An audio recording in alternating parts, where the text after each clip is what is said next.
Welcome to Beyond the Fabric, where we dive deep into the art of sewing, sustainable living, and creating a wardrobe that truly reflects who you are. I'm Gabby, founder of Organic Fabric Company, and I'm passionate about bringing mindful practices and eco-conscious choices to our creative journeys. In each episode, we'll explore everything from the magic of organic fabrics to holistic lifestyle habits that make sewing a grounding, fulfilling experience. Whether you're a seasoned sewist or just starting to stitch your way to a more intentional wardrobe, I'm thrilled to have you here. Today, I'm going to take you on a journey, one that starts with a line from a children's movie and ends with a deeper understanding of what we choose to surround ourselves with, to wear, and to hold close. I recently watched the 1982 Annie movie with my kids. I watched this movie countless times as a kid. Something in the song Hard Knock Life caught my attention. In it, the orphans lament, cotton blankets stead of wool. It struck me. They saw cotton as a compromise, an inferior substitute for wool. And now here we are in a world where I majorly celebrate the discovery of a cotton blanket in a store amid rows and rows of polyester. Anytime I find a cotton throw or quilt, it's instantly on the way to the register, even if I had no plans to buy a blanket when I went out. Do you share that sentiment? How did we get here? Today, we'll explore this shift together. Along the way, I hope we'll uncover the roots of our longing for quality and discover that perhaps we're all just looking for something authentic, real, something that stands the test of time. Let's start with wool, a fiber woven into human history since ancient times. Wool's warmth, durability, and resilience made it invaluable, especially in colder regions. In medieval Europe, wool was a prized possession, even forming the backbone of entire economies. Wool provided a natural barrier against the cold, with a texture that only softened and grew dearer with time. If you've ever worn wool or worked with it in your sewing or crafting, you'll know its weight and its warmth, the way that it feels substantial. A bit like comfort wrapped around you. I use wool in my everyday life for my babies. We use it for cloth diapering, we use it for pants, we use it for shorts. And it's so versatile, it can be worn in summer, winter, spring, and fall, even with extreme temperatures. And then cotton entered into the picture. Originating from warmer climates like India, cotton was lighter and comfortable on the skin, the perfect antidote to the summer heat.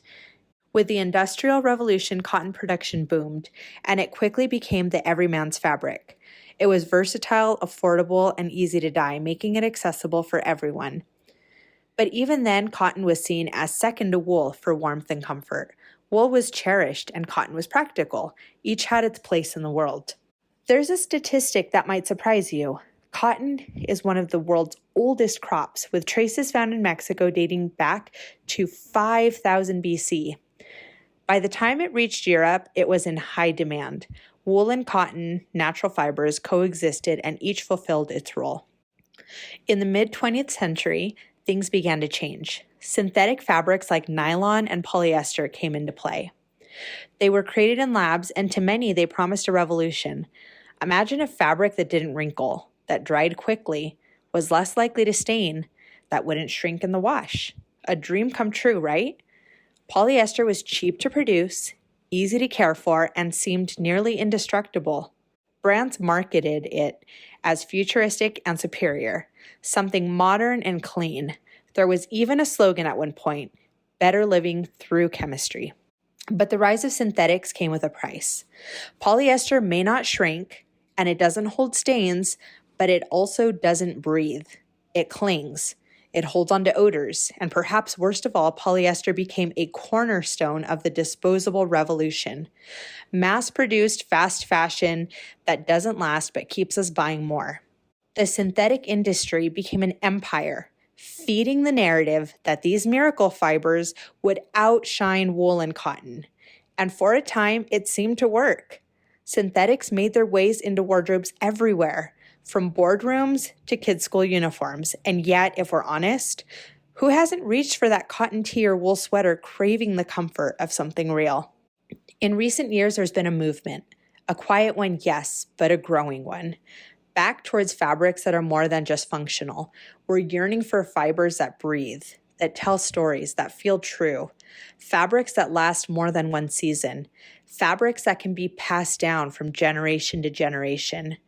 Perhaps in a world filled with throwaway fashion, choosing cotton or wool feels like a small act of rebellion, returning to something time-tested. I think about the cotton blanket in Annie, once seen as lesser, yet now in today's world, it's a treasure. And that's why today so many of us are rediscovering these fabrics, savoring them like old friends. To pull a wool blanket around you or to wear a cotton dress that softens with each wash is to embrace the lasting and the timeless. So as we move forward in our own sewing and our journey to choose fabrics with intention, let's remember the stories woven into each fiber. Let's embrace the fabrics that not only wrap us in warmth, but connect us to history, to the earth, and to one another. It's not just fabric, it's a testament to what we value. So if you're ready to jump into the world of sustainable sewing, be sure to get the Ultimate Guide to Sustainable Sewing ebook, available at organicfabriccompany.com and also in show notes. Thank you so much for joining me today on Beyond the Fabric. Here's to finding joy in the fabric of our lives and stitching together something beautiful.